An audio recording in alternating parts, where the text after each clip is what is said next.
Shabbat Shalom. I want to do a short video of what is Kiddush in the Bible and how we can trace the Kiddush back to the book of Genesis. Sometimes when we study the Kiddush and the sanctification of Shabbat, it's actually considered as something that was created by the rabbis, when indeed the Bible does tell us that we have to do a sanctification of the day. If we go to the book of Genesis chapter 2, actually, let me do a little bit of introduction to the book of Genesis chapter 1 and 2. It has to do with the way of thinking of the ancient Near East. There is some questions that we have to ask ourselves when we study the book of Genesis, especially the first two chapters or three chapters.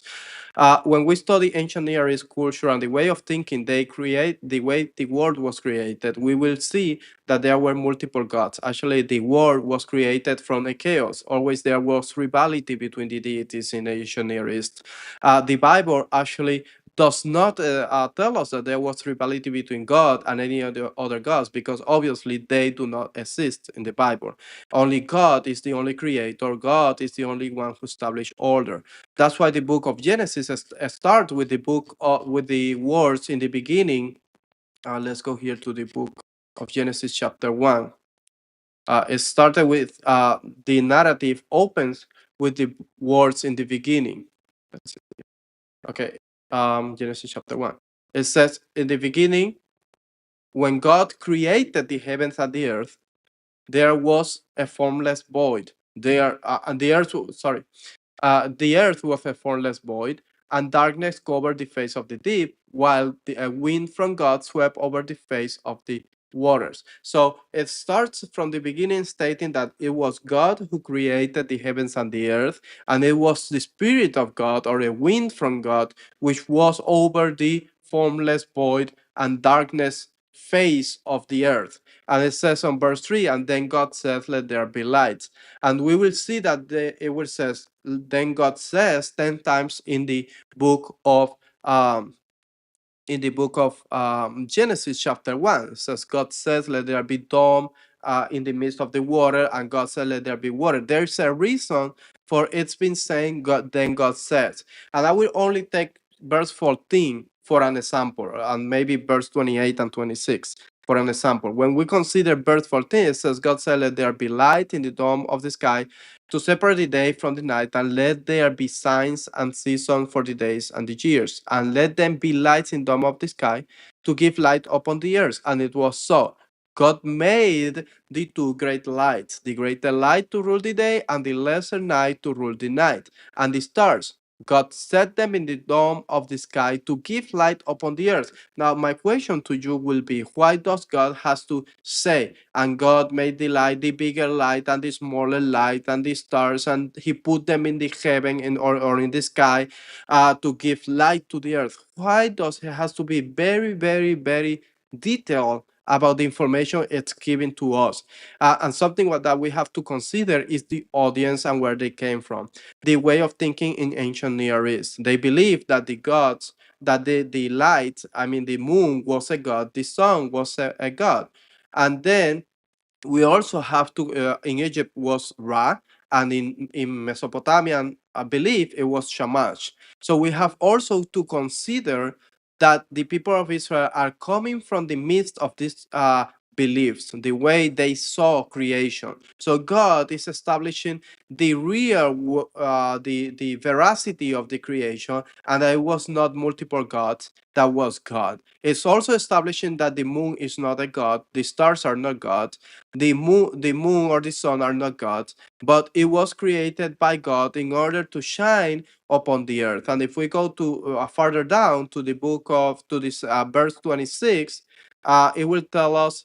Well, let's go to verse 24. And God said, "Let the earth bring forth living creature of every kind, cattle, creeping things, and wild animals of the earth of every kind." And it was so. God made the wild animals of the earth of every kind, and cattle of every kind, and everything that creeps upon the ground of every kind, and God saw that it was good. So it's establishing the creation of animal. We established the creation of the sea, of the trees, of the seeds, and everything was created by God. And remember, there is a purpose behind this if we consider the audience and their belief.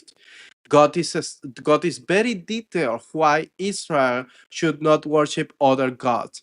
why God is only the creator and how he created everything. It was not a system, but God brought into existence. There were nobody helping him in the beginning, but it was only him creating.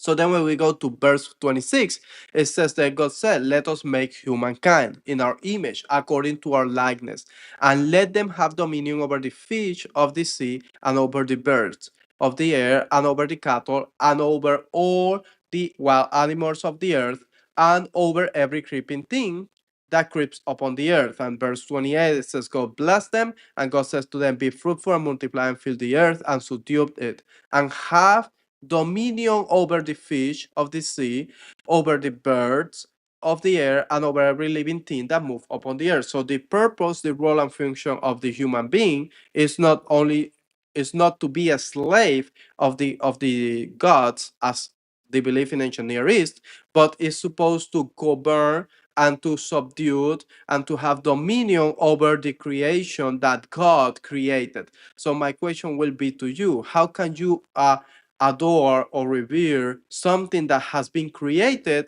and that has been put under human dominion? So this is the way they believe in ancient Near East. They could adore the trees, they could adore the moon, the sun, and the stars, and God is telling them, no, I created them in order for them to be light for you, or to provide food for you, or to be animals, wild animals.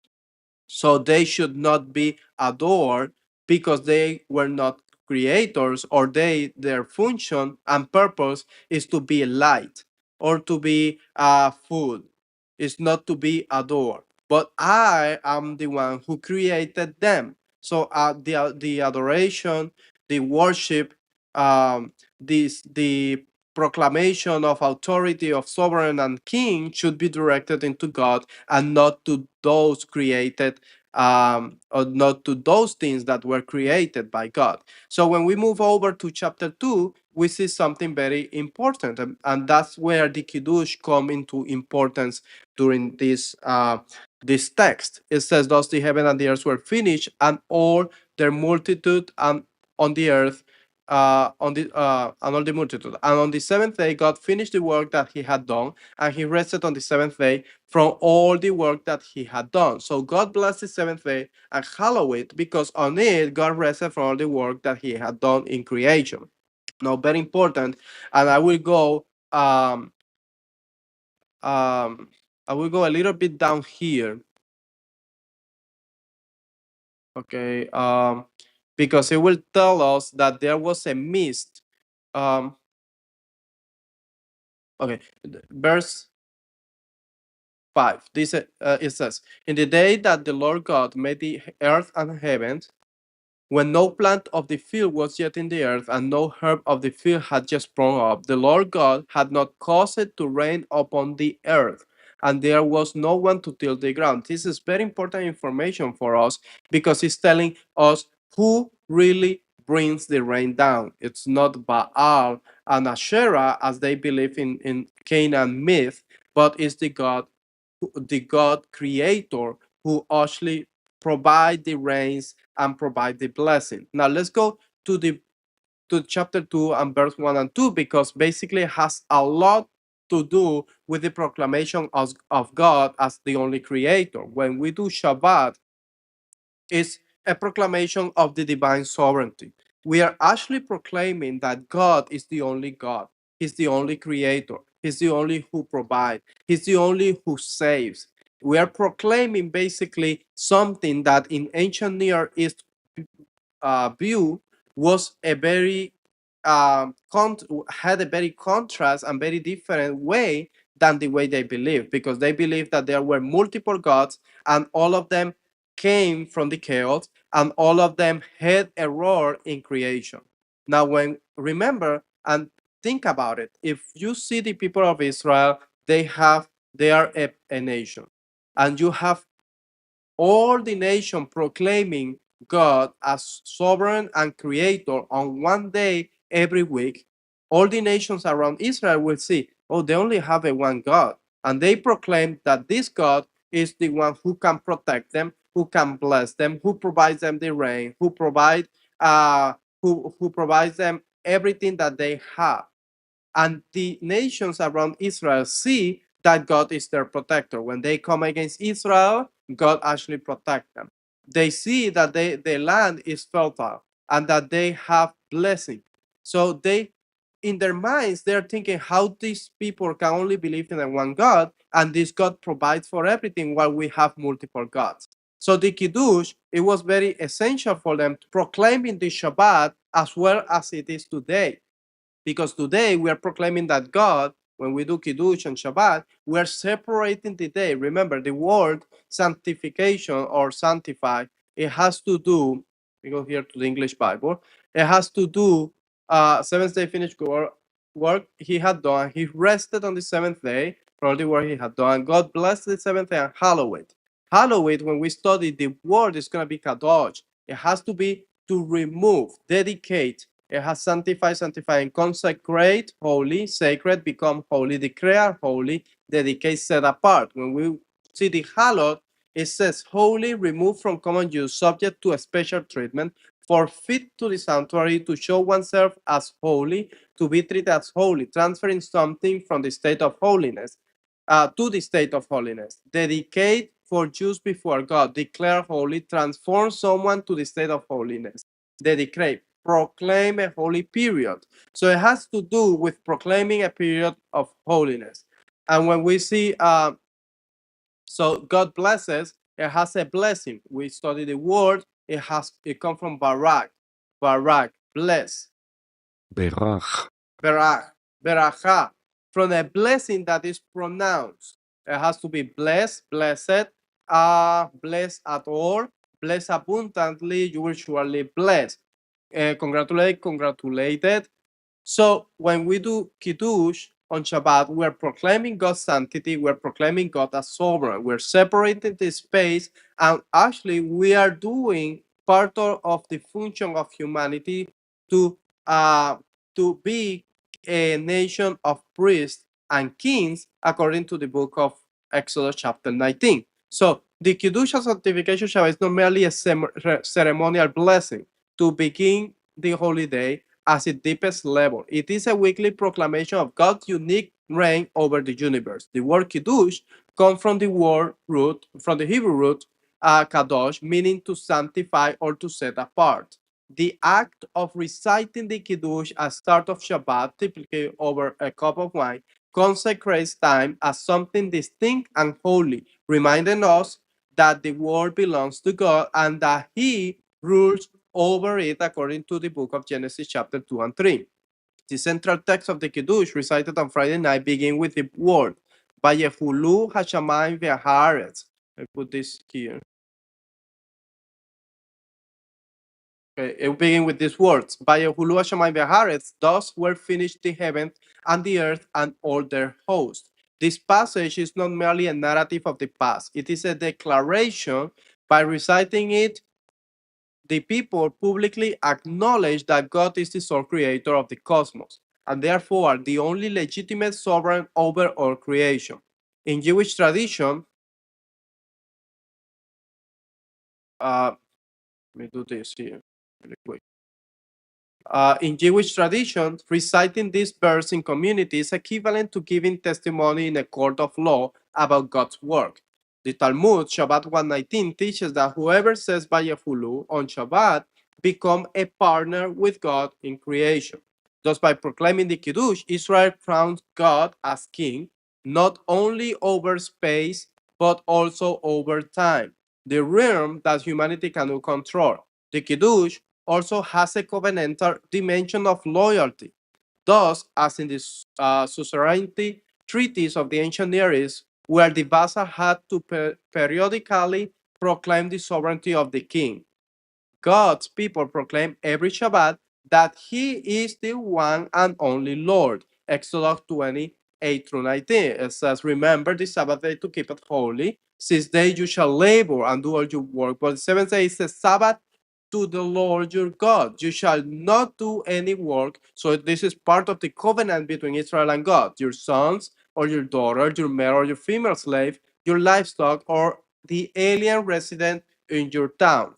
So everybody on Shabbat in the land of Israel who who lived, who were in the land of Israel, had to proclaim God as the sovereign, as the only creator. For in 6 days the Lord made the heavens and the earth and the sea and all that is in them, but rested on the seventh day. Therefore the Lord blessed the Sabbath day and consecrated. Um, so it has to do with a loyalty to God. Okay. In other words, every Shabbat becomes a renewal of the covenant of loyalty. So it's not an empty ritual, but it's a confession. God is our King. There is no other. So by doing Kiddush, we are acknowledging God as the Creator, as the sovereign, and as our King.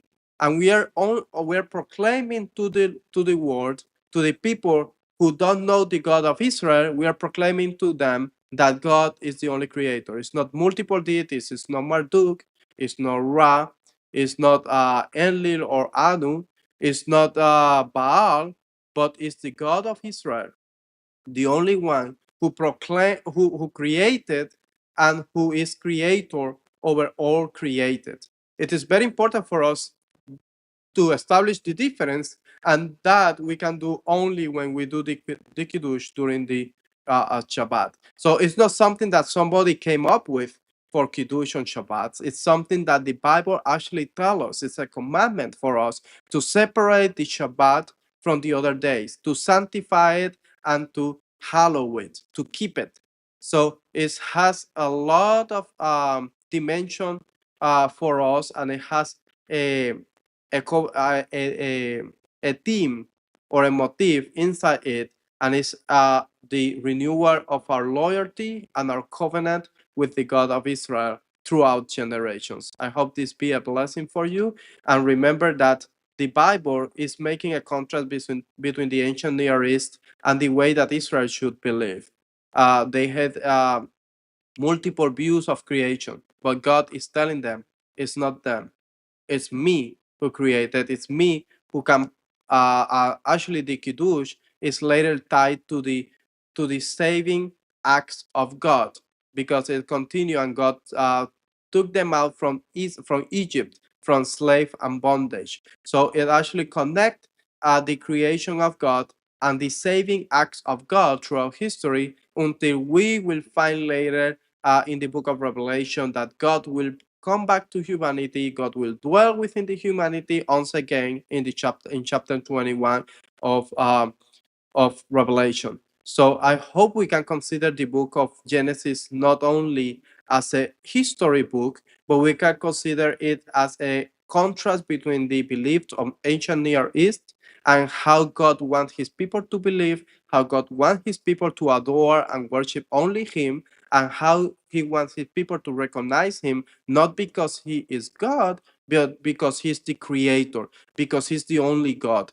He's the only one who can bless. He's the only one who can save. He's the only one who created everything for the benefit of humanity, not for humanity to be a slave of the God, but uh, to be there to work to control, or not control, but to have sovereignty or dominion, basically to have dominion, not sovereignty, but dominion over all that God created for his benefit, so that we may continue studying the Bible and understand who the God of Israel really is: a God of holiness, a God of moral acts, and a God of justice. Shalom. I hope this be a blessing to you. Shalom.